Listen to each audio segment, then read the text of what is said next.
అమ్మ ఒకరోజు సెలవు తీసుకుంటే, ఈరోజు కొడుకు ఏదో అల్లరి చేసి ఉంటాడు అని అనుకుంటూ ఒక తల్లిని స్కూల్ ప్రిన్సిపాల్ హఠాత్తుగా పిలిపించారు. ఆమె భయపడుతూ స్కూల్కి వచ్చింది. ప్రిన్సిపాల్ చిరునవ్వుతో చెప్పారు, మీ అబ్బాయి ఈరోజు నా అమ్మ ఒకరోజు సెలవు తీసుకుంటే అనే అంశంపై ఒక వ్యాసం రాశాడు. దాన్ని చదివిన తర్వాత మొదట స్టాఫ్ రూమ్ మొత్తం నవ్వింది. కొద్దిసేపటికి అందరి కళ్లలో నీళ్లు వచ్చాయి. ఈ వ్యాసం మీరు ఇంటికి వెళ్లి చదవకండి, ఇక్కడే చదవండి అని కాపీని ఆమె చేతిలో పెట్టారు. వ్యాసం ఇలా మొదలైంది. నా అమ్మ ఒకరోజు సెలవు తీసుకుంటే, ముందు నాకు అనిపించేది మా అమ్మ ప్రపంచంలోనే చాలా కోపంగా ఉండే మనిషి అని. ప్రతిరోజు ఉదయం 5 గంటలకే నన్ను లేపి చదివించేది. టిఫిన్ పూర్తిగా తినమని చెప్పేది. ఎక్కువసేపు మొబైల్ చూస్తే తీసేసేది. సెలవు రోజైనా గది శుభ్రం చేయమని చెప్పేది. అందుకే ఒకరోజు అమ్మ ఎక్కడికైనా వెళ్ళిపోతే బాగుంటుంది అనుకునేవాడిని. కానీ గత సోమవారం అమ్మకి జ్వరం వచ్చింది. డాక్టర్ పూర్తిగా విశ్రాంతి తీసుకోమన్నారు. ఆ రోజు మొదటిసారి అమ్మ మంచం మీద నుంచే లేవలేదు. ఉదయం అలారం మోగింది. కానీ నా తల నిమిరి బాబు స్కూల్కి వెళ్ళాలి కదా అని చెప్పే అమ్మ లేదు. నేను ఆలస్యంగా లేచాను. యూనిఫారం ఇస్త్రీ కాలేదు. సాక్స్ ఒకచోట ఉన్నాయి, షూస్ ఇంకో చోట ఉన్నాయి. టిఫిన్ బాక్స్ ఖాళీగా ఉంది. నాన్న వంటగదిలో రొట్టె చేయడానికి ప్రయత్నిస్తున్నారు. కానీ రొట్టె గుండ్రంగా రాక భారతదేశం మ్యాప్ లాగా వచ్చింది. ఆ రోజు నాకు తెలిసింది, అమ్మ ఒకేసారి ఎన్ని పనులు చేస్తుందో. స్కూల్ నుంచి ఇంటికి వచ్చాను. గుమ్మం దగ్గర నాకోసం ఎదురు చూసే అమ్మ లేదు. ఆమె మంచం మీద పడుకుని ఉంది. అయినా నవ్వుతూ అడిగింది, నా రాజా వచ్చాడా? నేను ఆకలేస్తోంది అన్నాను. ఆమె లేవడానికి ప్రయత్నించింది.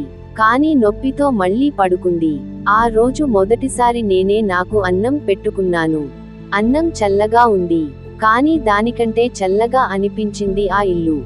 రాత్రి అమ్మకి జ్వరం ఎక్కువైంది. అయినా నాన్నని అడుగుతోంది, బాబు పాలు తాగాడా? హోంవర్క్ చేశాడా? రేపటి డ్రాయింగ్ పుస్తకం బ్యాగులో పెట్టడం మర్చిపోవద్దు. తన ఆరోగ్యం కంటే నా గురించే ఎక్కువ ఆలోచిస్తోంది. మరుసటి రోజు అమ్మ మొబైల్ తీసుకున్నాను. అందులో గేమ్స్ ఉంటాయని అనుకున్నాను. కానీ అందులో ఉన్నవి ఎక్కువగా నా ఫోటోలే. నేను మొదటిసారి స్కూల్కి వెళ్ళిన ఫోటో, మొదటిసారి సైకిల్ తొక్కిన ఫోటో, నాకు జ్వరం వచ్చినప్పుడు తీసిన ఫోటో. అమ్మకి సంబంధించిన మంచి ఫోటో ఒక్కటి కూడా లేదు. ఉన్నవన్నీ నావే. అప్పుడు నాకు అర్థమైంది, అమ్మ తన జీవితాన్ని కాదు, మన జీవితాన్నే బతుకుతుంది. మూడో రోజు నేను అమ్మ కాళ్ళు ఒత్తాను. ఆమె నవ్వుతూ అడిగింది, ఈరోజు సూర్యుడు పడమర నుంచి ఉదయించాడా? నేను నవ్వాను. కానీ నా కళ్ళలో నీళ్లు ఉన్నాయి. ఎన్నిసార్లు నేను అమ్మతో మీరు ఎప్పుడూ తిడుతూనే ఉంటారు అని చెప్పాను. కానీ నిజం ఏంటంటే, నాకే ఏమీ తెలియదు. నా షర్ట్ తనంతట తాను అల్మారాలోకి వెళ్ళదు. టిఫిన్ తనంతట తాను నిండదు. మంచం తనంతట తాను సర్దుకోదు.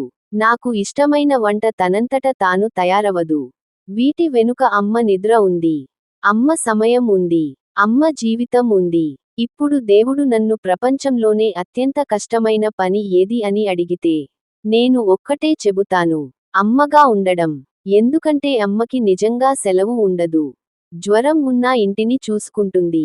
నొప్పి ఉన్నా పిల్లల గురించే ఆలోచిస్తుంది. ఏడవాలనిపించినా నవ్వుతూ అన్నం పెడుతుంది. ఇప్పుడు నేను దేవుణ్ణి ఒక్కటే కోరుకుంటాను, నా ఆయుష్షు కూడా మా అమ్మకి ఇవ్వు. ఎందుకంటే అమ్మ ఇంట్లో ఉంటే చిన్న ఇల్లు కూడా స్వర్గంలా అనిపిస్తుంది. ఇక్కడితో వ్యాసం ముగిసింది. ఆ తల్లి చేతిలో ఉన్న కాపీ కన్నీళ్లతో తడిసిపోయింది. గతంలో తన కొడుకు కోపంగా అన్న మాట గుర్తొచ్చింది. మీకు తిట్టడం తప్ప ఇంకేం రాదు. ఆ మాట గుర్తొచ్చి ఆమె కళ్ళలో కన్నీళ్లు ఆగలేదు. ప్రిన్సిపాల్ మెల్లగా అన్నారు, పిల్లలు మన మాటలను కాదు, మన త్యాగాన్ని గుర్తుంచుకుంటారు. కానీ దాన్ని అర్థం చేసుకోవడానికి కొంత సమయం పడుతుంది. ఆ తల్లి ఇంటికి వచ్చింది.